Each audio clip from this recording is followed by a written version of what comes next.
must die! To me! Securing point. Can't get a clear shot. Target in sight. Target not acquired. Can't get a clear shot. I can't get a lock. You must die! Can't get a lock.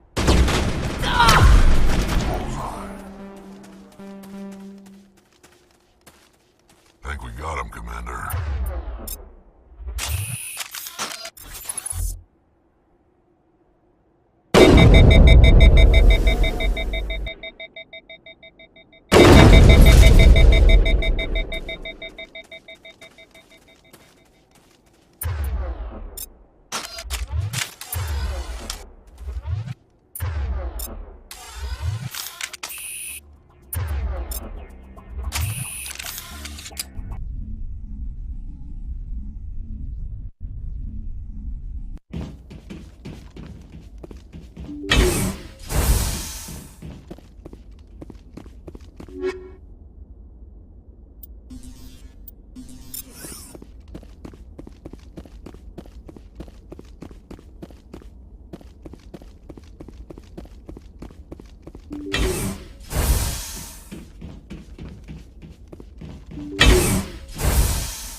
Kill them all! Go! Destroy you!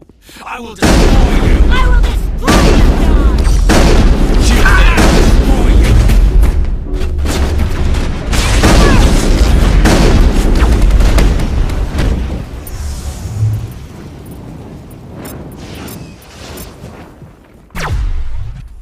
Now,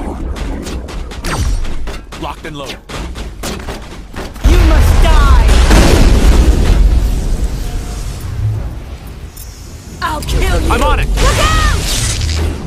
You must die! I'm on it! Good as new. I will...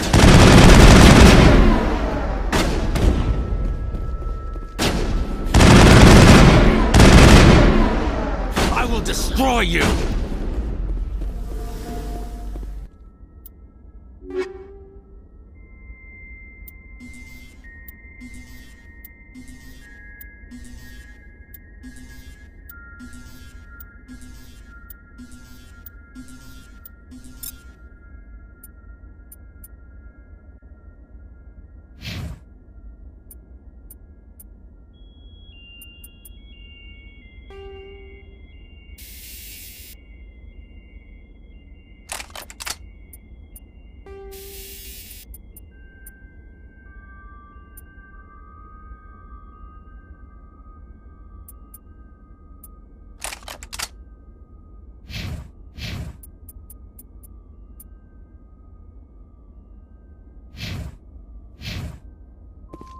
think we're good, Commander.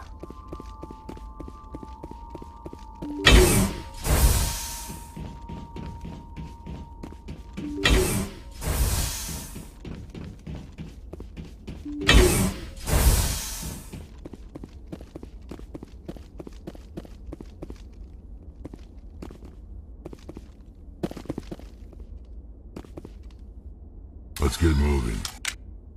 Just lead the way. I'm here if you need me.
Commander, something you need? I have to go. Alright, see ya. Commander, something you need?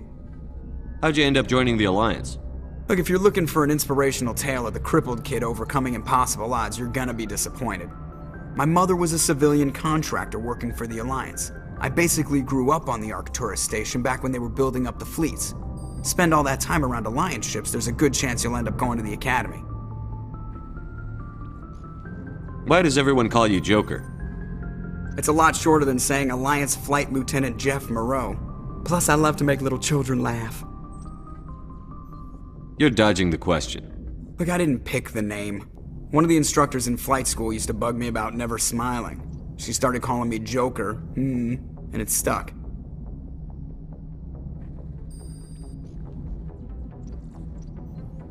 I need to know more about this Vrolik syndrome if I'm putting my ship in your hands. Yeah, of course you do. It's an extremely rare condition. Nobody knows exactly what causes it. Genetic, maybe. It's treatable, but there's no cure. They classify my case as moderate to severe. I was born with over a dozen fractures, hip, thighs, ankles. My bones were already breaking in the womb. 100 years ago, I wouldn't have survived past my first year. Lucky for me, modern medical science has turned me into a productive member of society.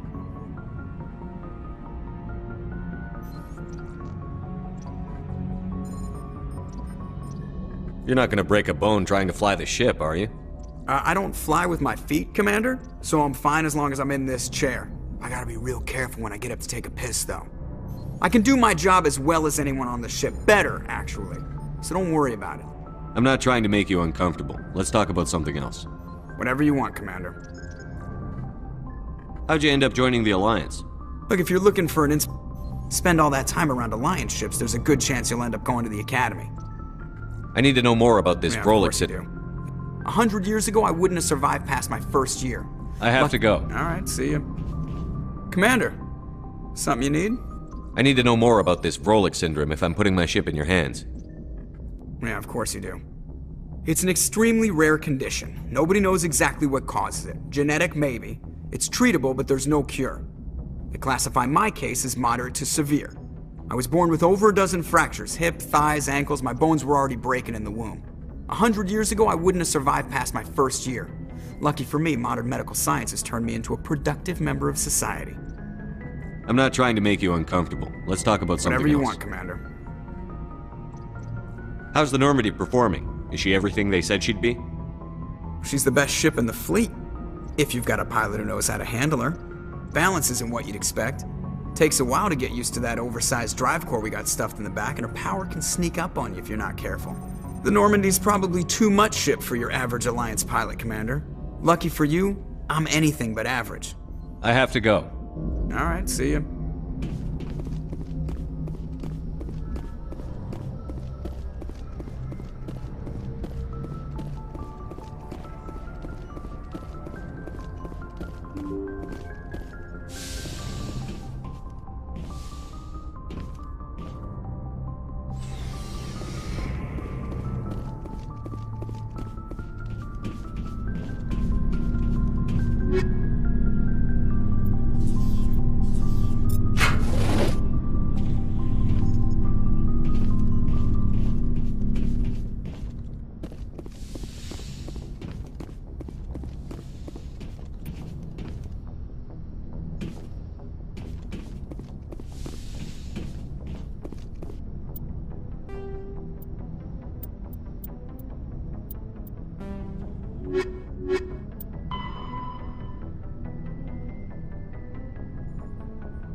Hey, Commander. Looking for some extra supplies before you head out? What have you got? Whatever you want. Armor, weapons, mods. It's not standard Alliance issue, but that's not necessarily a bad thing. Well, as long as you don't mind paying for it. Why should I pay you for my weapons and armor? My stuff doesn't come from the Alliance. I have to purchase it myself, and it's not cheap. Hell, the licenses alone have set me back more than I'd like. But no licenses, no goods. Without the goods, I'm out of a job. Let's see what you've got. You bet, Commander.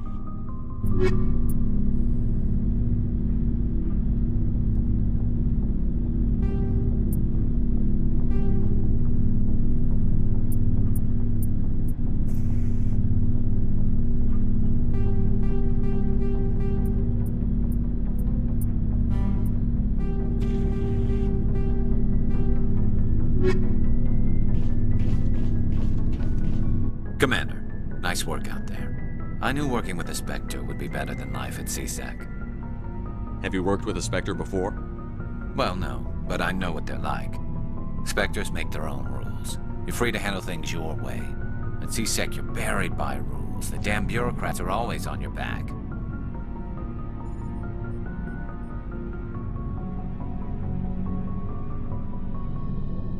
Being a Spectre does have its advantages. Exactly my point. If I'm trying to take down a suspect, it shouldn't matter how I do it, as long as I do it.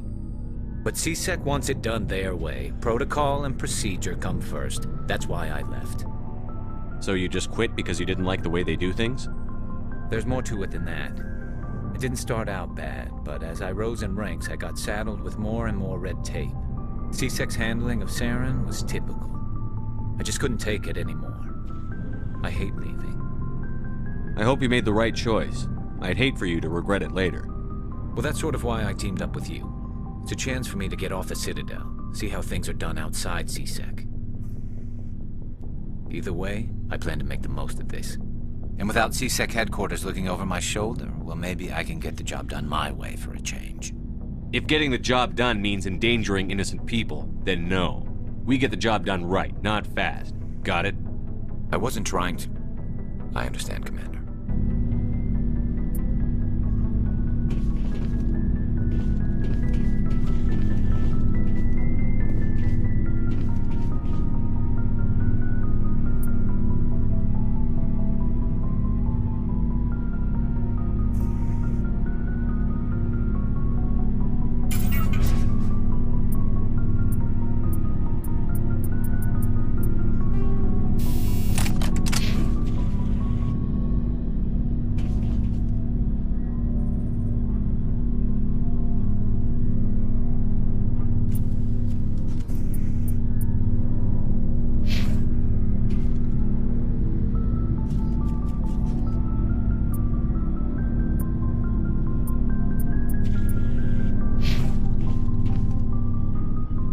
Commander, you have a minute to talk?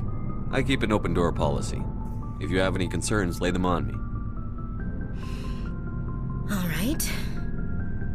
I know things are different aboard the Normandy, but I'm concerned about the aliens, Vicarian and Rex. With all due respect, Commander, should they have full access to the ship? They may not serve the Alliance, Chief, but they're allies. At least as far as Saren goes. This is the most advanced ship in the Alliance Navy. I don't think we should give them free rein to poke around the vital systems. Engines, sensors, weapons. You don't trust the Alliance's allies? I'm not sure I'd call the Council races allies. We, humanity, have to learn to rely on ourselves. Standing up for ourselves doesn't mean standing alone. I don't think we should turn down allies. I just think we shouldn't bet everything on them staying allies. As noble as the Council members seem now, if their backs are against the wall, they'll abandon us. You've got a pessimistic view of the universe, Williams. A pessimist is what an optimist calls a realist. Look, if you're fighting a bear and the only way for you to survive is to sick your dog on it and run, you'll do it. As much as you love your dog, it isn't human. It's not racism, not really. Members of their species will always be more important to them than humans are. These seem like deeply held beliefs, Williams. What made you think this way? My family's defended the Alliance since it was founded. My father, grandfather, great-grandmother, they all picked up a rifle and swore the oath of service. I guess we just tend to think of Earth's interests as our own. It doesn't sound like you've worked with aliens before. No, sir. Mainly I've been groundside, part of the surface garrison forces. I did get a rotation on a space station for training. Every Marine a rifleman, every rifleman ZG certified. That's odd. Your record is spotless and your technical scores are exemplary. You should be serving with the fleet. Anyway, that's why I haven't served with many aliens, Commander. I come from a military family too. My parents were both Navy. Anybody in your family we might know? Couldn't say, Commander. We probably have a lot in common. You join up to carry on the tradition? No. The future of humanity is out here. There's so much we haven't seen yet. Yeah. I still remember my first field exercise on Titan. When we hit mud, the reality hit me. I'm the first person who ever stood here. Then my drill instructor kicked me in the ass. I went face first into the muck. He spent the next 5 minutes chewing me out for gold breaking. Don't tell me you had Gunny Ellison. He's the only one I know who uses that word to describe shirking duty. Oh, Lord. You went to the Macapag boot camp, too? Yeah. Gunny Ellison's still reaming out recruits down there, kicking ass and using words like inveigle and pusillanimous. All right. I can see where your concerns are coming from, Williams. But this is a multilateral mission. You're going to have to work with aliens, like it or not. It won't be a problem, Commander. You say jump, I say how high. You tell me to kiss a Turian, I'll ask which cheek. Would you kiss anyone I ordered you to? That depends, sir. If you ordered me to kiss a superior officer, that would be a violation of the regs concerning fraternization. That would make it an illegal order. I'd be required to decline and relieve you of command. Sir. What's your opinion on the last mission?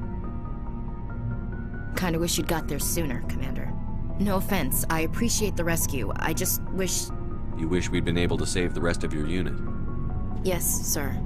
If I had been more alert, we wouldn't have been cut down by an ambush. The Geth are perfect ambushers. They don't move, they don't make noise, they don't even breathe. Sir, they have flashlight heads. I'll make sure it doesn't happen again. We'll talk later, Williams. Looking forward to it, sir. Shepard, what can I do for you? What's your story, Rex? There's no story.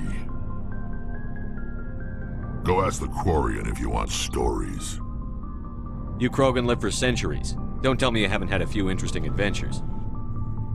Well, there was this one time the Turians almost wiped out our entire race.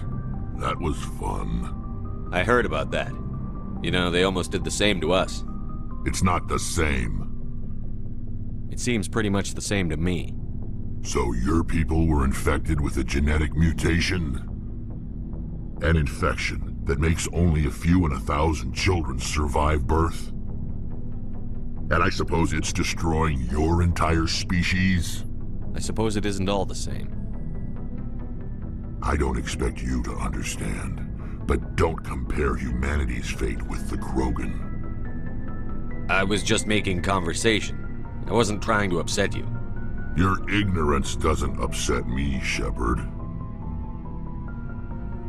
As for the Krogan, I gave up on them long ago. The genophage infected us, but it's not what's killing us. Are your people really dying? We're sure not getting any stronger. We're too spread out. None of us are interested in staying in our own system. Lots of species have left their homes and prospered. But they go to colonize new worlds. We're not settlers. We're warriors. We want to fight. So we leave. Hire ourselves out. And most of us never go back.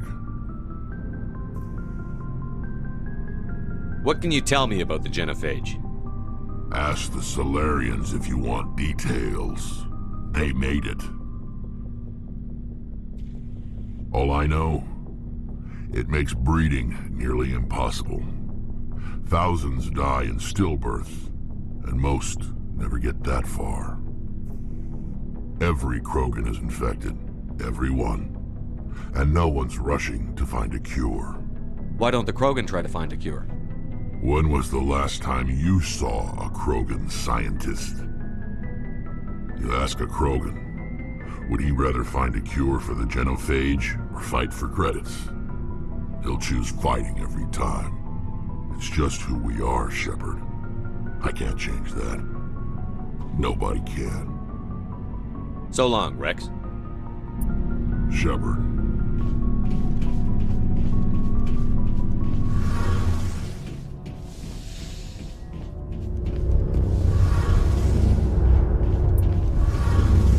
Hey, Commander, you know that Quarian, Tally? She's been spending all her time down here asking me about our engines. I'll tell her to leave you alone. What?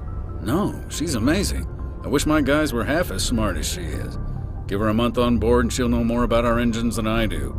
She's got a real knack for technology, that one. I can see why you wanted her to come along. I figured she'd be a real asset to the team. You got an eye for Tally, Commander, but I'm guessing that's not why you came down here. Fill me in on the IES stealth systems. How does it work exactly? You can't hide a ship out in space. They emit too much heat and radiation, too easy for sensors to pick them up, unless you find a way to capture those emissions. So our stealth systems trap the energy we give off in storage sinks built into the ship itself, no emissions to give away our location. Eventually the sinks have to be vented. More than a few hours silent running and they overheat, cook us inside our own hull. There's no way for anyone to detect us? A visual scan can still pick us up. Anyone looking out a window can see us plain as day, but you have to be pretty close to get an actual visual out in space. Most vessels rely on scanners. As long as the stealth systems are engaged, they can't see us, not unless we accelerate to FTL speeds. Why doesn't it work with faster-than-light travel? Cranking up to FTL blue shifts our emissions, pushes them into frequencies too high to capture in the sinks. As soon as we make the jump, it's like setting off a flare. Sensors can pick up our location whenever we enter or exit FTL flight, but for short-range missions, our stealth systems are amazing, and we've got the only one. Where else have you served, Adams? If you name a class of Alliance ship, I've probably served on it. Everything from dreadnoughts and carriers right down to frigates like the Normandy. My last assignment was on the Tokyo, only a cruiser, but she was a good ship. Couldn't hold a candle to the Normandy, though. I want to know more about the Normandy. She's the best ship I've ever served on, probably the fastest vessel ever designed, and she's the only one using the new Tantalus drive core. What's so special about the Tantalus drive core? Proportionally, it's about twice the size of any other vessel. Not only are we faster, but we can run at FTL speeds longer before we have to discharge the core. Carry on, Adams. Aye, aye, Commander. Your ship's amazing, Shepard. I've never seen a drive core like this before. I can't believe you were able to fit it into a ship this small. I'm starting to understand why you humans have been so successful. I had no idea Alliance vessels were so advanced. The Normandy's a prototype. Cutting-edge technology. A month ago, I was patching a makeshift fuel line into a converted tug ship in the flotilla. Now, I'm sitting on board one of the most advanced vessels in Citadel space. I have to thank you again for bringing me along. Traveling on a vessel like this is a dream come true for me. I had no idea you found ship technology so interesting. It comes with being a Quarian. The migrant fleet is the key to the survival of my people. Ships are our most valuable resource. But we don't have anything like this. We make do with cast-offs and second-hand equipment. We just try to keep them running for as long as we can. Some of the fleet's larger vessels date all the way back to our original flight from the Geth. I can't believe your fleet's still using ships that are 3 centuries old. They're constantly being repaired, modified, and refitted. They aren't pretty, but they work. Mostly. We've tried to make ourselves as independent as possible on the flotilla, grow our own food, mine, and process our own fuel. But some things we just can't make on our own. A patch to maintain the hull integrity requires raw materials we just don't have. That's why our pilgrimages are so important. Tell me about your people.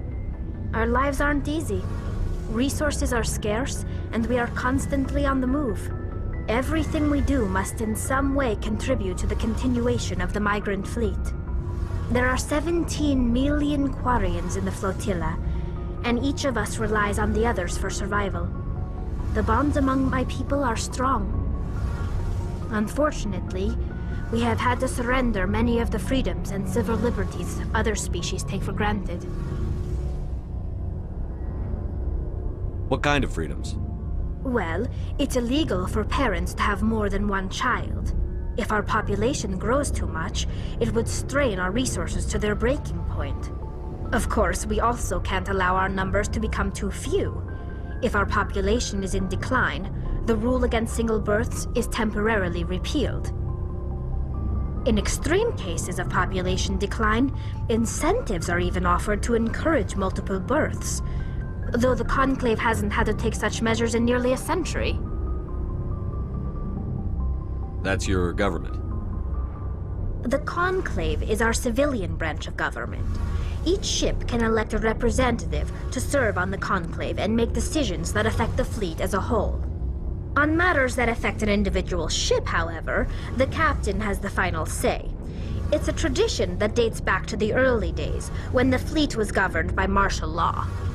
Fortunately, most captains nowadays are smart enough to have an elected council from their crew to give them advice and guidance. So the ultimate power rests with elected officials.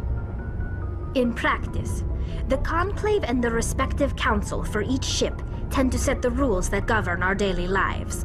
But in theory, we are still under military jurisdiction. The 5 top-ranking military officials in the fleet serve on the Admiralty Board. These 5 have the power to overrule any decision by the Conclave in case of emergency. To do so requires unanimous agreement among the Admiralty, and they can only do this once. After that, the entire board must resign their posts. It's a safeguard that served us well. In nearly 3 centuries, the Admiralty Board has only overruled the Conclave 4 times.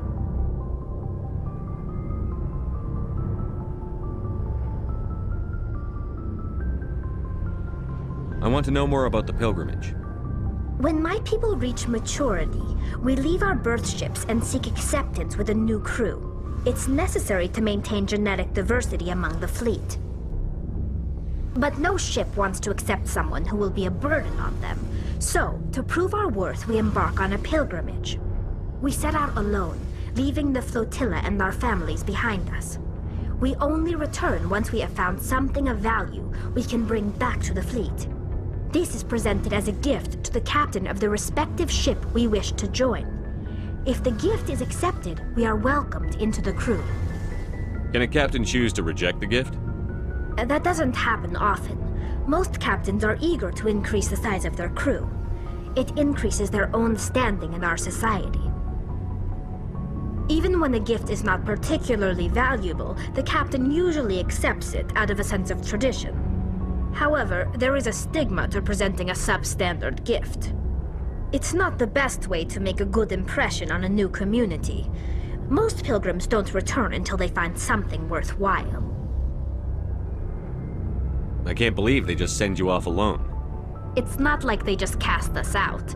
Before we leave, we are given lessons in how to survive outside the flotilla, and given gifts to help us on our journey. We also receive implants to fight off sickness and disease. Generations of living in an isolated and highly controlled environment have left our immune systems weaker than most. By the time we leave the fleet, we are well equipped for the pilgrimage. This is a rite of passage for all Quarians. If it were dangerous, our numbers would suffer. Virtually every pilgrimage ends with a triumphant return and the ritual presentation of the gift to one of the fleet's captains. I want to talk about something else. Like what? I want to know more about the Geth. I doubt I can tell you anything you don't already know. It's been almost 3 centuries since they drove my people into exile. All I know is the story of their origins. What they were when we created them, and how they turned on us. Interesting. The Geth were originally created to serve as an automated manual labor force. Initially, their intelligence was as limited as any VI. Over time, we made small modifications to their programming to allow them to perform more varied and complex tasks, bringing them closer and closer to true AI status. How come the Council didn't step in and stop you? This wasn't true AI research. We may have been skirting the bounds of the law, but we never did anything that was actually illegal. The changes were so insignificant, so gradual, that we were able to control them. Or so we thought. But one thing we underestimated was the power of the neural network. A million Geth thinking simultaneously created an inherently unstable matrix. So, the Geth share brain power? Many of the Geth's logic systems were designed to work in concert with other nearby Geth. Basically, the more of them you have in a group, the smarter they are. So there's some sort of group consciousness? No, nothing like that. They cannot share sensory data or information. Their programming cannot handle that much simultaneous input. Each Geth maintains an individual awareness and identity. The neural network only operates on a process-based level. It's basically the synthetic equivalent of a subconscious. But when they're in close proximity, they can coordinate low-level functional processes, freeing up more capacity for original or independent thought. That doesn't make any sense. I'm probably oversimplifying. The Geth are incredibly advanced and complex creations. All you need to know is that they get smarter when they gather in large numbers. As we built more and more Geth, their effective intelligence became more sophisticated, more abstract. One day, a Geth began to ask its Quarian overseer questions about the nature of its existence. Am I alive? Why am I here? What is my purpose? As you can imagine, this caused a near panic among my people. I don't see what's so bad about those questions.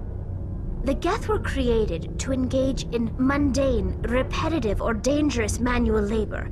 That's fine for machines, but it won't satisfy a sentient being for long.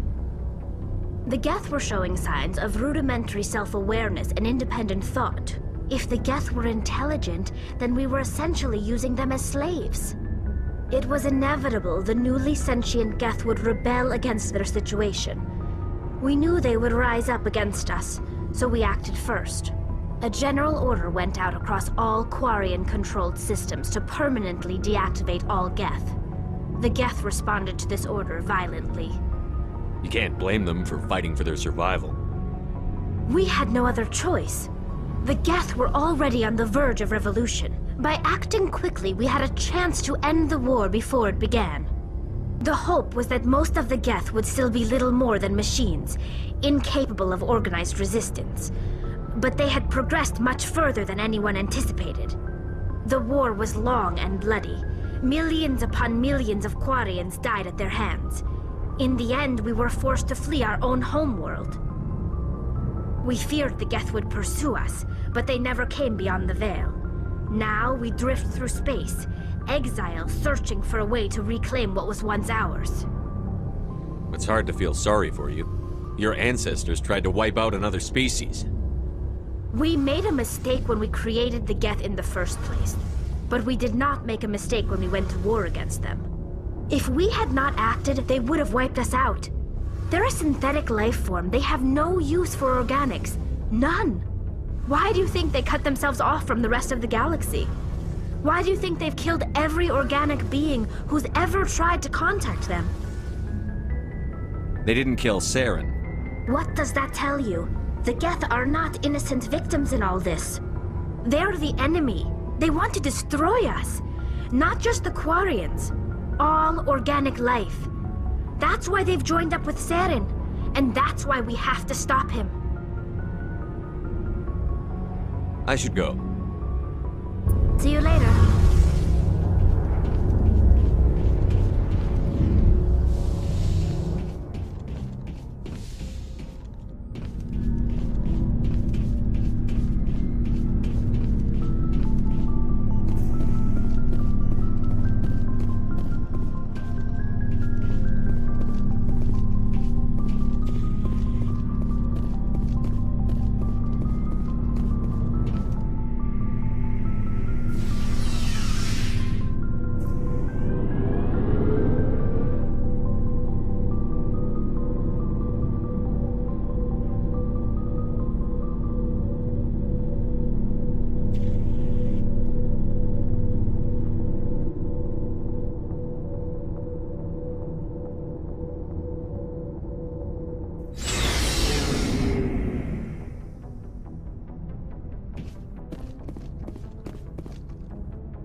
Transmission coming in, Commander.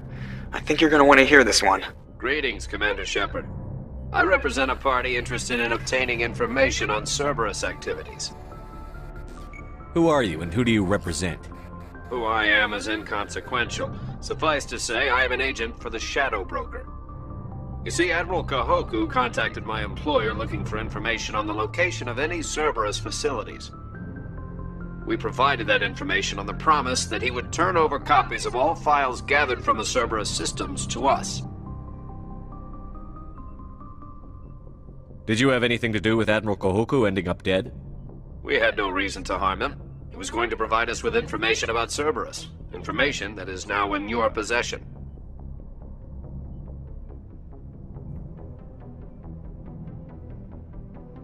You must have some connection to Cerberus. How else could you tell Kahoku where to find them? Information is our business, Commander.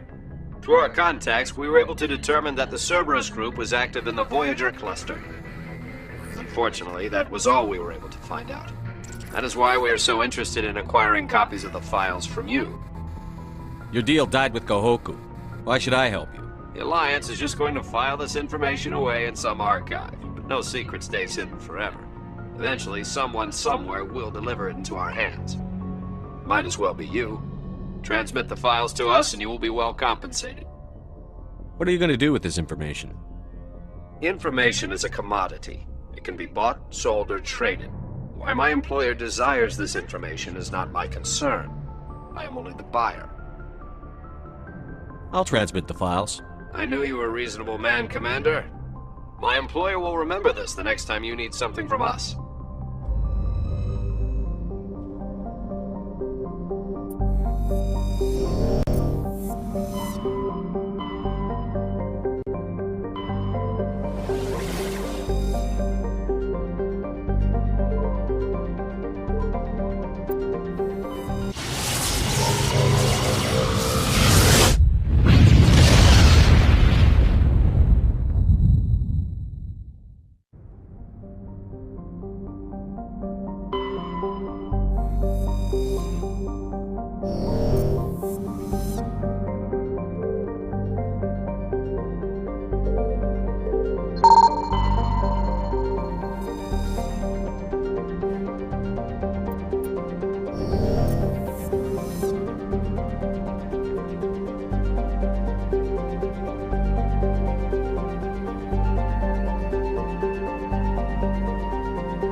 Huddle up!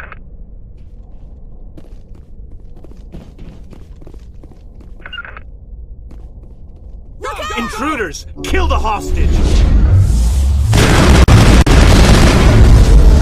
You must die! Kill you! Won't get me next time.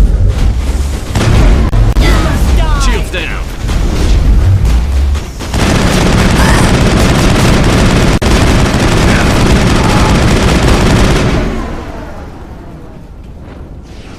Perimeter clear.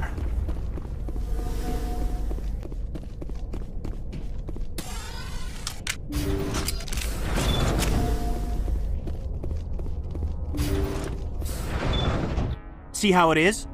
You write letters and everyone ignores you. Force is the only thing people appreciate. So how about if I kill Chairman Burns and finish this charade? Please, I was trying to help you people. Let's not do anything we're all going to regret. Why not? What have we got to lose? Since the chairman here decided that we didn't get reparations, we've got nothing left to live for. But I've changed my mind. Seeing you all, it's clear that you all deserve... You had your chance. Some L2s are nearly crippled from side effects of the implants, but you voted against reparations. Think about this. Burns is the one man who can help you. Yes, if you release me, I can take another look at the reparations request. What, we're supposed to trust you? Sure, you promise us freedom and say everything will be fine, but as soon as we surrender, you'll double-cross us. I'm not promising to let you go. All I'm saying is that Burns will take another look. Right, Burns? Absolutely. I had no idea that the L2 biotics were this desperate. If I'd known, the reparations will come. For whatever it's worth, I promise that.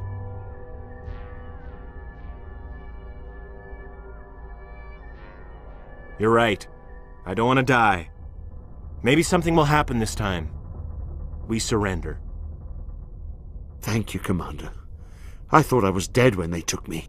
I'll see to it that the reparations discussion is reopened. I didn't know they were so desperate. A 5th Fleet cruiser will be by shortly to pick you and the prisoners up. Thank you, Commander. I thought I was dead when they took me.